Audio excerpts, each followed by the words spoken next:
এসআইআরই যে ওদের পথে বসাবে এটা কিন্তু পরিষ্কার। বাবা চাকর তো নির্বাচন কমিশন ওদের।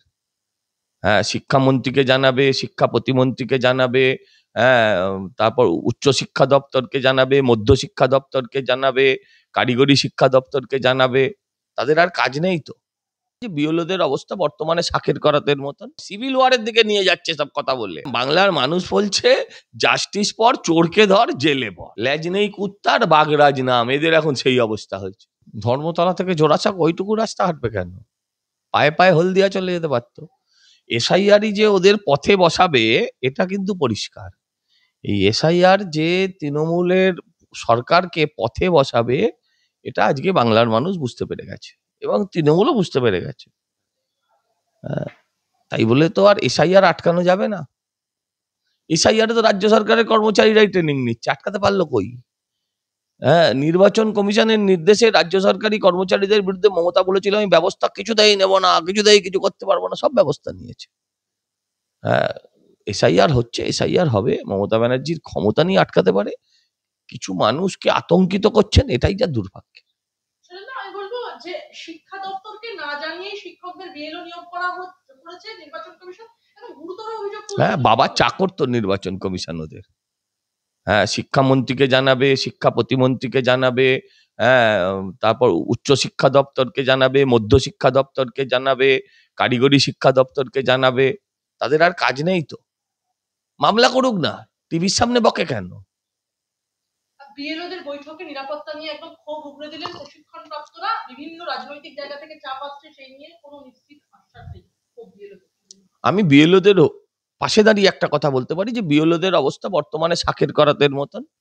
রাজ্য সরকার বলছে যে দেখে নেবো, যদি একটাও নাম বাদ দিয়েছো, একটা নাম মানে কি, মৃত ভোটারের নামও যদি বাদ দিয়েছো, অবৈধ ভোটারের নামও যদি বাদ দিয়েছো, দেখে নেবো। আবার কেন্দ্রীয় সরকার স্বাভাবিকভাবে বলেছে আইন বিরুদ্ধে কাজ করলে তোমার বিরুদ্ধে ব্যবস্থা নেব। উদাহরণস্বরূপ তারা বিহার দেখাচ্ছে। আমি বিএলওদের কাছে আবেদন করব, দাঁতে দাঁত চিপে এই 2-3 মাস আপনারা কষ্ট করে কাজ করুন, কাজটা সঠিকভাবে করুন, তারপর আর আপনাদের ভয় দেখানোর জন্য পিসি ভাইপো থাকবে না। আপনারা এই কাজটা সঠিকভাবে করলে আপনাদের ভয় দেখানোর জন্য তার পরবর্তীকালে পিসি ভাইপো থাকবে না, পিসি ভাইপো সরকারটাই থাকবে না। অতএব এই কাজটা দেশের স্বার্থে, এই কাজটা দেশের স্বার্থে মমতা ব্যানার্জির নির্দেশে করলে সেটা দেশ বিরোধী হয়ে দাঁড়াবে। দয়া করে সেই কাজ করবেন না। শুভেন্দু অধিকারীর বিএলওদের মন্তব্যের বিরুদ্ধে নির্বাচন কমিশনে নালিশ জানালো তৃণমূল কংগ্রেস। একজন শুভেন্দু অধিকারীর বিরুদ্ধে মুখ্য নির্বাচনী আধিকারিককে চিঠি দিয়েছে ইতিমধ্যে রাজ্য সরকার। দিতে পারে, চিঠি দিক, জ্বালিয়ে দেবো, পুড়িয়ে দেবো, আগুন দিয়ে দেবো, লন্ডভন্ড করে দেওয়া, বলার থেকে চিঠি দেওয়া ভালো। আমরা দায়িত্ব নিয়ে বলছি যে বিএলওদের নিরাপত্তা দিতে হবে। একজন বিএলও যদি আক্রান্ত হয় তার দায়িত্ব রাজ্য সরকারকে এবং নির্বাচন কমিশনকে নিতে হবে। যদি রাজ্য সরকার কিছু না করে আর নির্বাচন কমিশন যদি চুপ করে থাকে, তাহলে আমরা বাংলার মানুষও প্রতিবাদ করব। কারণ বিএলওরা প্রত্যেকে বাংলার, যাতে বিএলওরা নিরাপদ থাকে, নিশ্চিন্তে থাকে, সেটা দুজনকেই নিশ্চিত করতে হবে। একদম বিহারের প্রসঙ্গ টেনে বিরোধী দলনেতার বিরুদ্ধে এফআইআর এর আর্জি জানাচ্ছেন তারা। এফআইআর করুক, এফআইআর দরজা খুলে দিয়েছে, এতদিন করেনি একটাও এফআইআর, এটাই দুর্ভাগ্যজনক।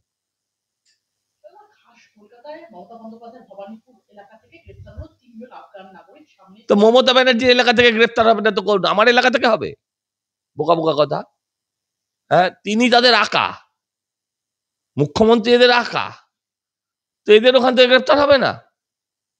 হ্যাঁ, এতদিন আখরোট বাদাম কত কি খাইয়েছে, কাজু পেস্তা কত কি খাইয়েছে এরা, এখন গ্রেফতার হয়ে গেছে, এখন চুপ মুখ বন্ধ করে বসে আছে।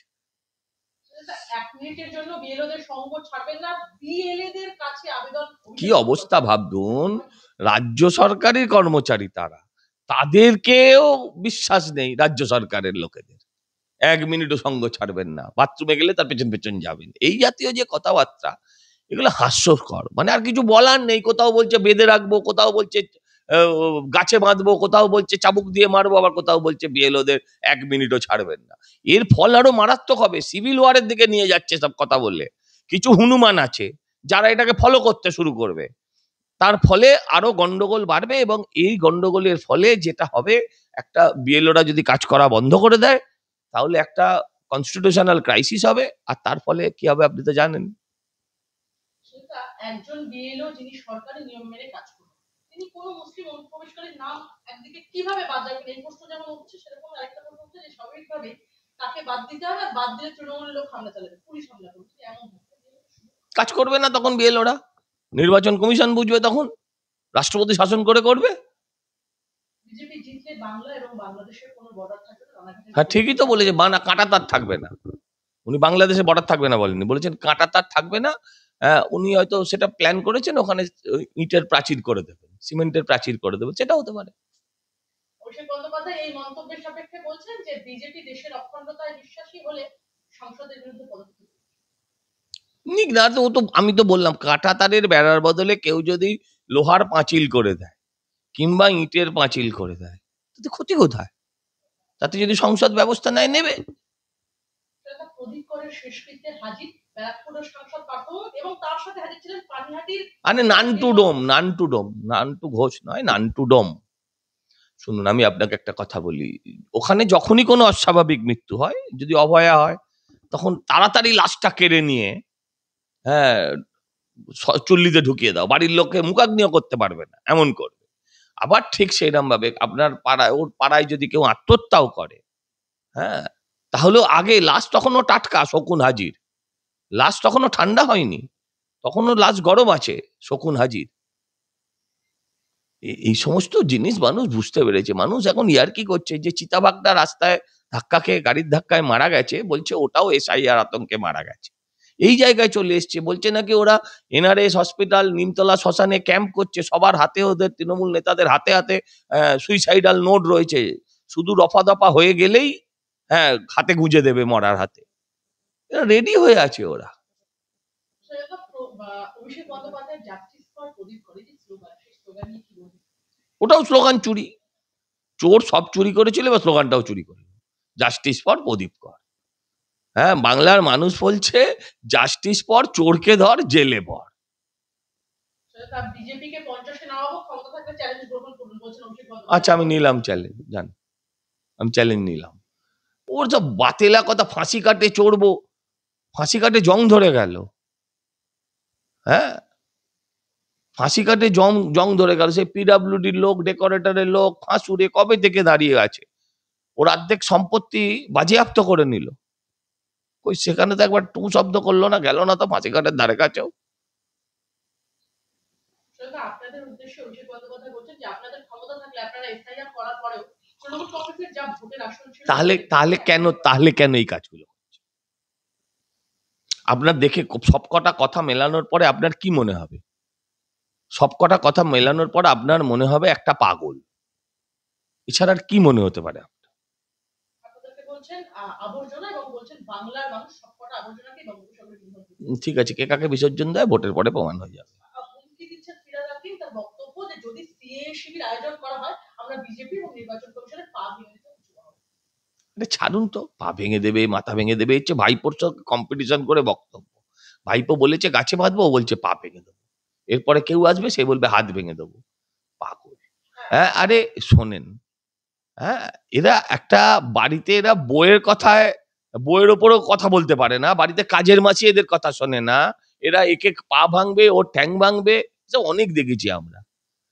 ল্যাজ নেই কুত্তার, বাগরাজ নাম, এদের এখন সেই অবস্থা হয়েছে। ছাড়ুন, চলুন। আমার শেষ শেষ ছোট দুটো প্রশ্ন। একদিকে অভিষেক বন্দ্যোপাধ্যায় এই যে বলছেন প্রদীপ করের বাড়িতে দেখা করতে গেলে বিজেপি নেতাদেরকে দড়ি দিয়ে গাছে বেঁধে রাখা নেতাদের দরকার নেই তো, প্রদীপ করের বাড়ির লোকেরাই তো বলে দিচ্ছে যে লিখতে পারে না। আপনি দেখেছেন সুইসাইড নোটটা? আপনি দেখেছেন সুইসাইড নোট মানে কি?